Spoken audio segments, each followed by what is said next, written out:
حقیقت یہ ہے کہ شاہ صاحب کو اللہ رب العالمین نے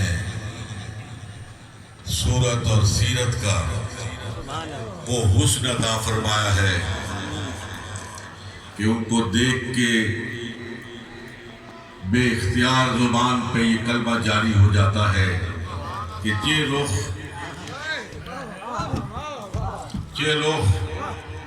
چے قد چے جبین لا الہ الا اللہ.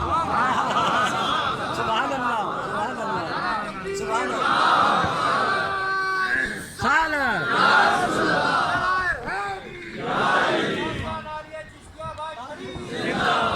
عرصے سے خواہش تھی کہ اس مزار مقدس پر حاضری دی جائے،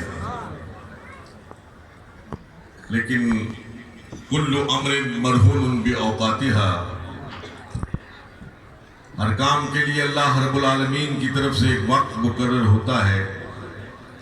اللہ کو آج ہی کی یہ حاضری منظور تھی، اللہ اسے مقبول بھی فرمائے.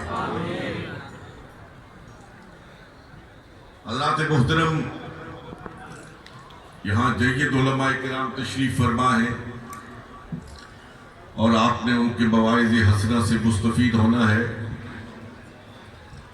میں انتہائی اختصار کے ساتھ انتہائی محدود وقت میں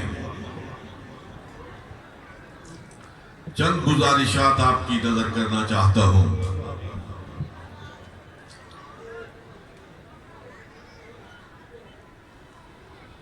برادران طریقت،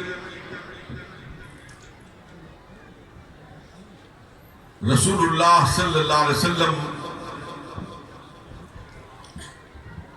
آقائے ختمی مرتبہ علیہ السلام کو اللہ جل مجدہ نے ہمارے لیے نمونہ کامل بنایا.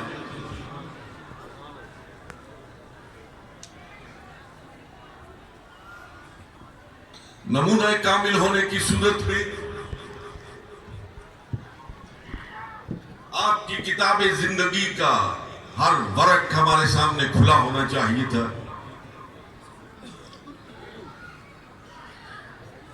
آپ کی خلوت ہو یا جلوت ہو،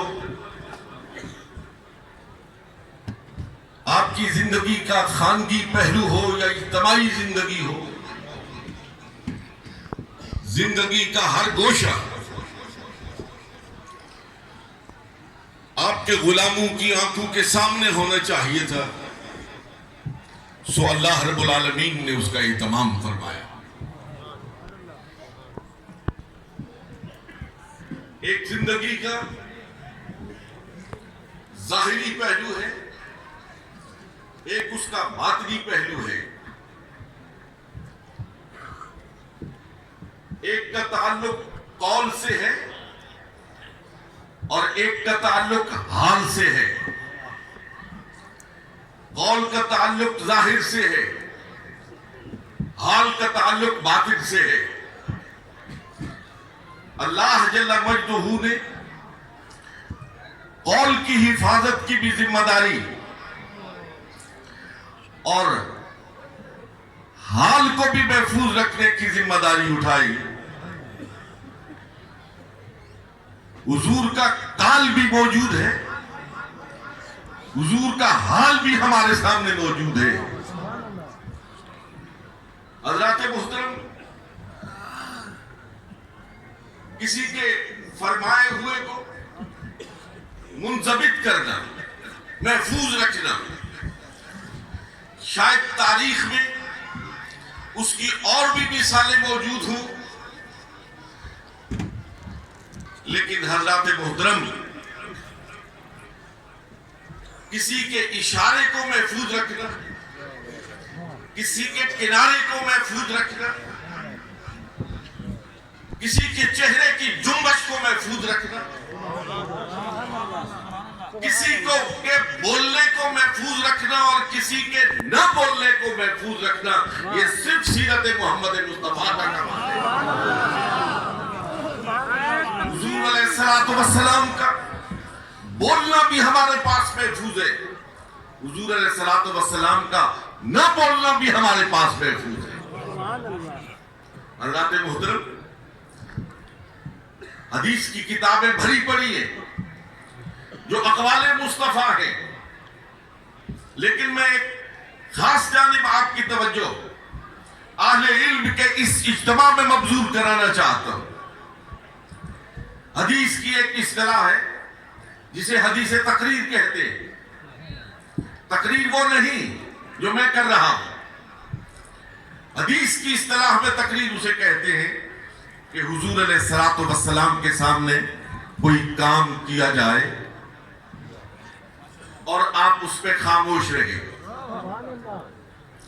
حضور کا بولنا بھی محفوظ ہے اور حضور جہاں خاموش رہے وہ بھی محفوظ ہے۔ یہ صرف محمد الرسول اللہ صلی اللہ علیہ وسلم کا کمال ہے۔ حضرات محترم، میں آپ کی خدمت میں اپنی بات کے ابلاغ کے لیے ایک حدیث طیبہ پیش کرنا چاہتا ہوں۔ سبحان اللہ۔ میرے دوستو، اے چشتیہ آباد کے ساتھ عقیدت کے جذبات سے معمور حاضری دینے والوں، سبحان اللہ۔ میرے آقا و مولا علیہ الصلوۃ والسلام نے ارشاد فرمایا، انا وکافل الیتیم فی الجنت ہکذا۔ اس طرح دو انگلیوں کا اشارہ ہے۔ انا وکافل الیتیم فی الجنت ہکذا، میں اور یتیم کی کفالت کرنے والا جنت میں اس طرح ہوں گے جس طرح یہ دو انگلیاں۔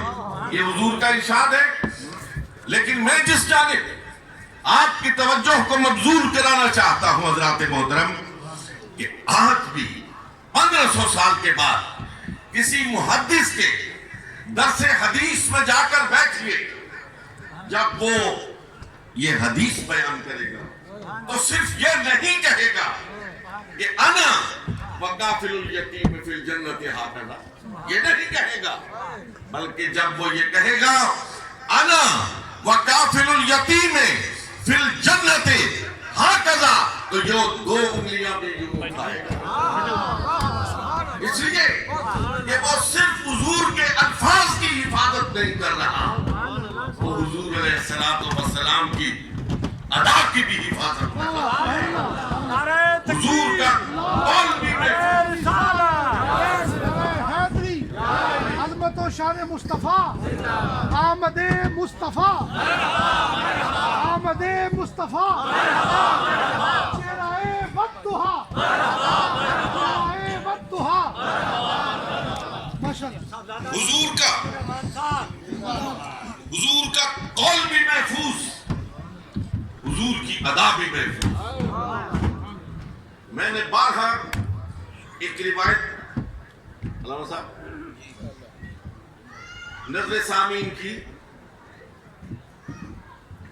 کہ سیدنا علی المرتضیٰ کا زمانہ ہے، زمانہ خلافت ہے، آپ کا شان خلافت سے باہر تشریف لاتے اور حکم فرماتے گھوڑا لاؤ۔ گھوڑا لایا گیا، اس پر زین کسی گئی، لگام چڑھائی گئی، آپ کا شان خلافت سے باہر تشریف لائے، رکاب میں پاؤں ڈالا، زین پر سوار ہو گئے۔ جو موجودین تھے انہوں نے سمجھا کہیں سفر پر روانہ ہو رہے ہیں، لیکن دیکھتے ہی دیکھتے سیدنا علی المرتضیٰ نیچے اتر آئے۔ جو وہاں حاضرین تھے انہوں نے عرض کیا، امیر المومنین، اگر کہیں جانا مقصود نہیں تھا تو گھوڑا کس لیے منگوایا، زین کس لیے کسوائی، لگام کس لیے چڑھوائی، اوپر بیٹھنے کا تردد کیوں فرمایا، پھر یہ سارا عمل تو عبث ہوا۔ آپ نے فرمایا کہیں جانا مقصود نہیں تھا، کہیں نہیں جا رہا تھا، ایک مرتبہ ایسے ہی ہوا تھا، ایک مرتبہ ایسے ہی ہوا تھا، سرکار نے گھوڑا منگوایا تھا، زین کسوائی تھی، لگام چڑھائی تھی، اس کے اوپر بیٹھے تھے اور بیٹھ کے نیچے اتر آئے تھے، میں تو سرکار کی ادا کی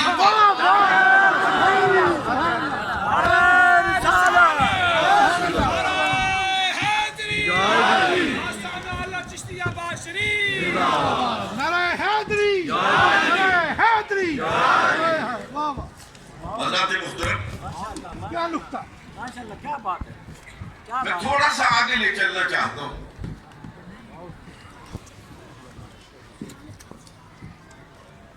معروف روایت ہے، سیدہ طیبہ طاہرہ عائشہ صدیقہ رضی اللہ تعالی عنہا راویہ ہے، فرماتی ہے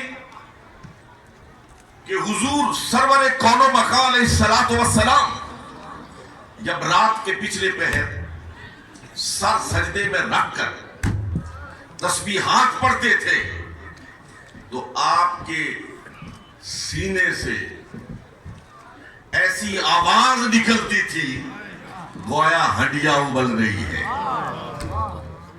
ہڈیاں ابل رہی ہے۔ حضرات محترم،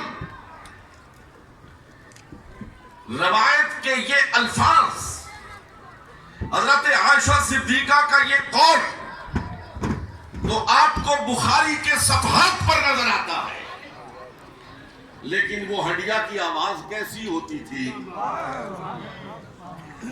وہ کیسی آواز ہوتی تھی، اللہ رب العالمین نے اس آواز کو سننے کا بھی اہتمام فرما دیا ہے۔ فرمایا حدیث کے الفاظ کو پڑھنا ہے تو بخاری کو کھول کے پڑھو اور ہڈیا کی آواز کو کان لگا کے سننا ہے تو رات کے پچھلے پیر کسی صوفی کے حجرے میں چلے جاؤ۔ بخاری کے صفحات پر تمہیں الفاظ ملیں گے اور صوفی کے حجرے میں تمہیں ہڈیا کے ابلنے کی آواز سنائی دے گی۔ حضور کا کال بھی محفوظ ہے، حضور کا حال بھی محفوظ ہے، اور یہ وہ سنی بیٹھے ہوئے ہیں جو کال کو بھی چومتے ہیں، جو حال کو بھی چومتے ہیں۔ نعرہ تکبیر، نعرہ رسالت، نعرہ حیدری، نعرہ علیہ بغار شریف۔ میں آپ کی توجہ ایک لمحے کے لیے اس جانب مبذول کرانا چاہتا ہوں کہ ہم بخاری کو چومتے ہیں، ہم مسلم کو چومتے ہیں، ہم ساری سیاستہ کو چومتے ہیں۔ میں آپ سے پوچھنا چاہتا ہوں اے اصحاب علم و فضل کہ کیا بخاری کے ورق خوبصورت ہے؟ ورق خوبصورت ہے، اس کا گتا خوبصورت ہے، اس میں جو روشنائی استعمال ہوئی ہے وہ بہت اعلیٰ ہے، اس روشنائی کی وجہ سے چومتے ہیں، اس گتے کی وجہ سے چومتے ہیں۔ کیوں چومتے ہیں؟ اس لیے چومتے ہیں کہ بخاری کے صفحات پر نطق مصطفیٰ ہے، بخاری کے صفحات پر نطق مصطفیٰ ہے۔ اور یہاں خانقاہ پر کیوں آتے ہیں؟ صوفیہ کے قدموں میں کیوں پہنچتے ہیں؟ کہ وہاں نطق مصطفیٰ ہے، یہاں حال مصطفیٰ ہے۔ وہاں کان کو چومتے ہیں اور یہاں پہ حال کو چومتے ہیں۔ یہی وجہ ہے کہ یہ حال والے زندہ رہتے ہیں تو ہم ان کے قدموں کو چومتے ہیں، یہ مر جاتے ہیں ہم ان کی قبروں کو چومتے ہیں۔ انتہائی قابل قدر سامعین محترم، نعرہ رسالت، آستانہ علیہ چشتی آباد شریف، زندگی کو محفوظ رکھنے کے لیے ایمان کو محفوظ رکھنے کے لیے آج کے اس پرآشوب دور میں ایمان کو ڈاکو سے بچانے کے لیے کال کے ساتھ بھی تعلق ضروری ہے اور حال کے ساتھ تعلق بھی ضروری ہے. نہ کال کے بغیر کوئی چارہ ہے نہ حال کے بغیر کوئی چارہ ہے. کال اور حال جب ملتے ہیں تو پھر اسوہ محمد الرسول اللہ کھل کر سامنے آتا ہے. اور وہی شخصیت جو کال اور حال کی شاہکار ہوتی ہے وہی آپ کو پکڑ کر جادہ مستقیم پر گامزن کرتی ہے. اقبال نے کہا تھا دم عارف نسیم صبح دم ہے، دم عارف نسیم صبح دم ہے، اسی سے ریشہ مانی میں نم ہے، اگر کوئی شعیب آئے میسر، اگر کوئی شعیب آئے میسر، شبانی سے کلیمی 2 قدم ہے. یہ جو نظر ہے نا، نظر اس میں بڑا کمال ہوتا ہے. ہمارا پیر خانہ ہے موسیٰ زئی شریف. سبحان اللہ، کیا بات ہے موسیٰ زئی شریف. میں نے رانا صاحب ایک واقعہ پڑھا ہوا. سبحان اللہ. حضرت خواجہ سراج الدین کا زمانہ تھا. ان کا ایک نان بائی تھا، تندور پر روٹیاں پکانے والا. اس کا وقت نزا تھا، آخری سانس لے رہا تھا. اس نے تمنا کا اظہار کیا کہ کاش میرے مرشد کو کوئی جا کے بتائے. وہاں سے ایک خلفاء میں سے دوڑتا ہوا حضرت کی خدمت میں پہنچا. حضور، اگر آپ گوشے گوش سے سماعت فرمائیں گے تو خدا کی قسم جھوم اٹھیں گے اور جاتے ہوئے اپنے مرشد کے قدموں کے بوسے لیں گے. حضور، آپ کا غلام ہے، ساری زندگی آپ کے لنگر کی روٹیاں پکاتا رہا ہے. آج اس کا دم واپسی ہے، اس کی خواہش ہے آپ کی زیارت کرے. آپ تیزی سے وہاں پہنچتے، اس کے سرانہ کھڑے ہوتے. 2 جملے ہیں جو میں آپ کی نظر کرنا چاہتا ہوں. کھڑے ہوئے نا تو آپ نے اس کی طرف دیکھا اور ارشاد فرمایا وہاں کی زبان میں کہ سنگیا ہوش کری اوکھا ویلائی. نزا کی کیفیت تھی. فرمایا سنگیا ہوش کری اوکھا ویلائی. وہ بھی تو ولی کامل کا نان بائی تھا نا. اس نے آنکھیں کھولی، آنکھ کھول کے کہا مرشد مہنگا ویلا نہیں ہے، تینڈا ویلا ہے.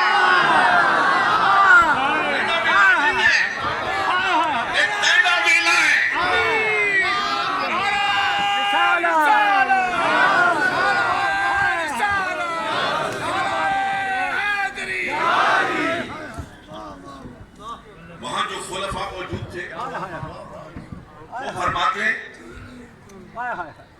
کہ ہم نے دیکھا کہ صاحب حال دین، ہم نے دیکھا کہ یہ سننے کے بعد حضرت خواجہ سراج الدین رحمت اللہ تعالیٰ علیہ نے ایک نظر اس کے سر سے لے کے پاؤں تک اور دوسری نظر اس کے پاؤں سے لے کے سر تک ڈالی. اس کے جسم کا منہ کہہ رہا تھا لا الہ الا اللہ، لا الہ الا اللہ.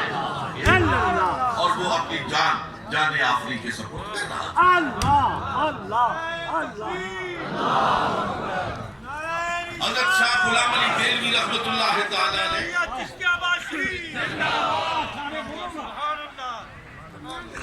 حضرت شاہ غلام علی دہلوی رحمت اللہ تعالیٰ علیہ بیمار تھے. دہلی شہر میں ایک جوگی تھا ہندو. اس کو یہ کسب تھا، یہ کمال حاصل تھا کہ وہ نظروں سے بیماری کو سلب کر لیا کرتا تھا. بیماری کو سلب کر لیا کرتا ہے. جب آپ بہت بیمار ہو گئے تو آپ کے خلفاء نے عرض کیا کہ حضور اجازت فرمائیں تو اس جوگی کو لے آئے آپ کے علاج کے لیے. فرمایا نہیں یار میں کسی ہندو سے علاج نہیں کرواتا. بہرحال دن گزر گئے, آپ پر غشی طاری ہو گئی, درویشوں سے برداشت نہ ہو سکا, برداشت نہ ہو سکا اور جا کے اس جوگی کو لے آئے. جوگی نے سوچا کہ یہ تو سلسلہ عالیہ نقشبندیہ مجددیہ کے ماتھے کا جھومر ہے, اگر میرے اس کمال سے شفا پا جاتا ہے تو پورے ہندوستان میں میری بلے بلے ہو جائے گی. آیا بیٹھا, نظر ڈالی, کمال تو تھا. آپ ہوش میں آ گئے, ہوش میں آئے تو دیکھا سامنے جوگی بیٹھا ہے. آپ نے سوچا نہیں آنا چاہیے تھا, نہیں بلانا چاہیے تھا, یہ لیکن بلا کے لے آئے. مگر اللہ یہ آیا, اس نے میرے جسم کے روگ کو دور کر دیا, اور اگر یہاں سے واپس جائے اور باطن کا روگ ساتھ کے لے کے جائے تو پھر کوئی بات نہ ہوگی.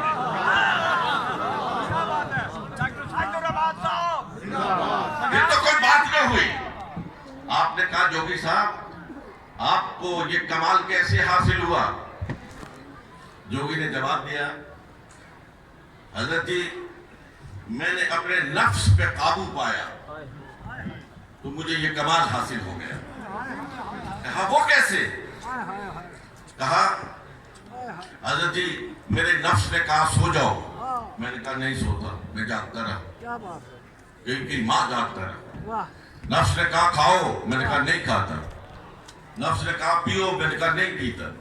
اللہ حاضر قیاس میں نے اپنے نفس کی مخالفت کی, مخالفت نفس سے میری یہ صفت بیدار ہو گئی, یہ کمال حاصل ہو گیا. اب ادھر سے تو سوال کر رہے تھے, ساتھ نظر بھی ڈال رہے تھے, نظر بھی ڈال رہے تھے. آخر میں آپ نے ارشاد فرمایا جوگی صاحب میں آپ سے پوچھنا چاہتا ہوں آپ کا دل چاہتا ہے ایمان لاؤ, آپ کا نفس چاہتا ہے ایمان لاؤ. کہا نفس تو نہیں چاہتا. کہا تو یہاں اس کی مخالفت کیوں نہیں کرتے, یہاں بھی تو مخالفت کرو نا. یہ کہا جوگی کی آنکھیں تھرا گئی, آپ نے ہاتھ آگے بڑھایا اور فرمایا تیرے ایمان لانے کا وقت آ گیا, تیرے ایمان لانے کا وقت آ گیا ہے. ہاتھ آگے بڑھا اور پڑھ لا الہ الا اللہ محمد الرسول اللہ. گیا تھا علاج کرنے کے لیے, واپس آیا تو علاج کروا کے آیا. گیا تھا تو کافر تھا, آیا تو مسلمان ہو گیا تھا. اے اہل نظر ذوق نظر خوب ہے لیکن, اے اہل نظر ذوق نظر خوب ہے لیکن جو شے کی حقیقت کو نہ دیکھے وہ نظر کیا. اے اہل نظر ذوق نظر خوب ہے لیکن جو شے کی حقیقت کو نہ دیکھے وہ نظر کیا ہے. اہل نظر کے پاس جاؤ, خدا کی قسم دل کی دنیا کو بدل کے رکھ دیتے. یہ جو آج بستیوں کی بستیاں, آج ملکوں کے ملک لا الہ الا اللہ کی صداؤں میں مگن ہے, اور شرق میں اور غرب میں, شمال میں اور جنوب میں لا الہ الا اللہ کی گونج ہے. خدا کی قسم یہ ان اہل نظر کا کمال ہے, اہل نظر کا کمال ہے.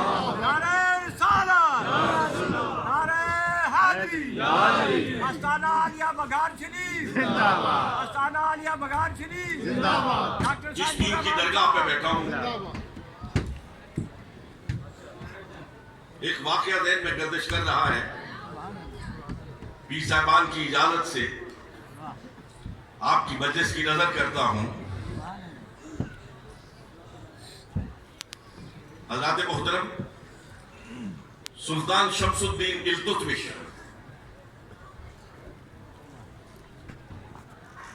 جب تخت پر بیٹھا تو وہاں سجدہ ریز ہو گیا.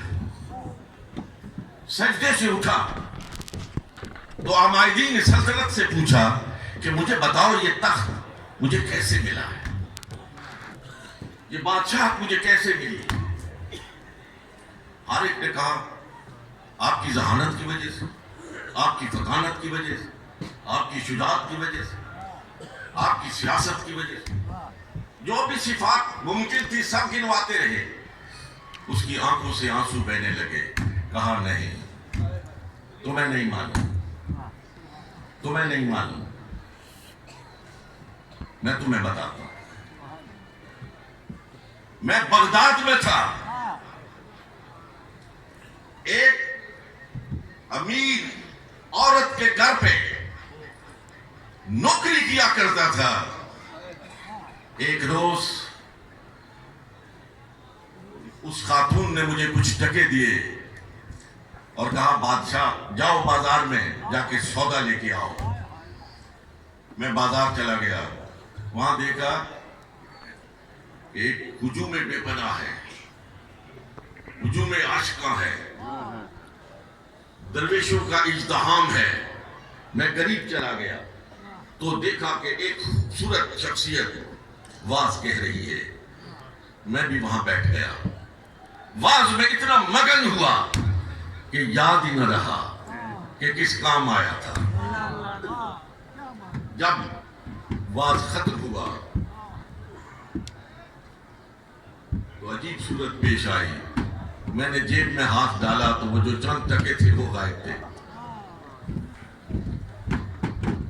وہ غائب تھے. میں بیٹھ کے رونے لگ گیا کہ پیسے بھی غائب, تاخیر بھی واقع, گھر جاؤں گا تو بہت مار پڑے گی. میں گردن نیچی کیے ہوئے رو رہا تھا کہ میرے اپنے سر پر ایک دست شفقت محسوس ہوا. آنکھ اٹھا کے دیکھا تو وہی بزرگ تھے جو واز کہہ رہے تھے. کہا بیٹا کیوں رو رہے ہو؟ میں نے کہا حضرت جی آپ کا واز سنتا رہا, مالکن نے جو ٹکے دیے تھے وہ بھی غائب ہو گئے. صبح سے یہیں بیٹھا ہوا ہوں, بہت سخت مزاج ہے, واپس جاؤں گا, بہت سرزنش ہوگی. آپ نے جیب میں ہاتھ ڈالا, پیسے لیے نکالے, میرے ہاتھ میں تھمائے. ذرا غور کیجئے گا اس جملے پر. سلطان شمس الدین التتمش کہتا ہے وہ پیسے میرے ہاتھ میں تھمائے اور ارشاد فرمایا کہ بیٹا یہ پیسے لو, سودا خریدو, مالکن کے پاس جاؤ, لیکن ایک بات یاد رکھو, جب کل تخت سلطنت دہلی پہ بیٹھو تو ہم فقیروں کو نہ بھولنا, ہم غریبوں کو نہ بھولنا. کہا وہ خواجہ معین الدین چشتی اور یہ تخت نہ میری سیاست کی وجہ سے, نہ میری ذہانت کی وجہ سے, نہ میری فطانت کی وجہ سے, این تخت دہلی نتیجہ دعائے آن فقیر.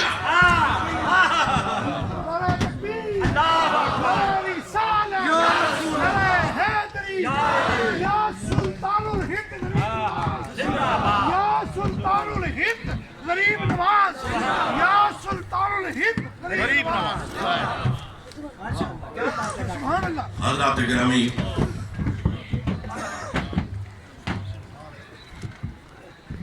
وہ تمام صوفیاء جو نور نبوت سے مستنیر ہوئے,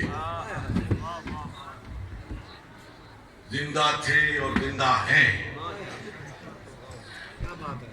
تو براہ راست لوگ ان کے نور سے مستنیر ہو رہے ہیں.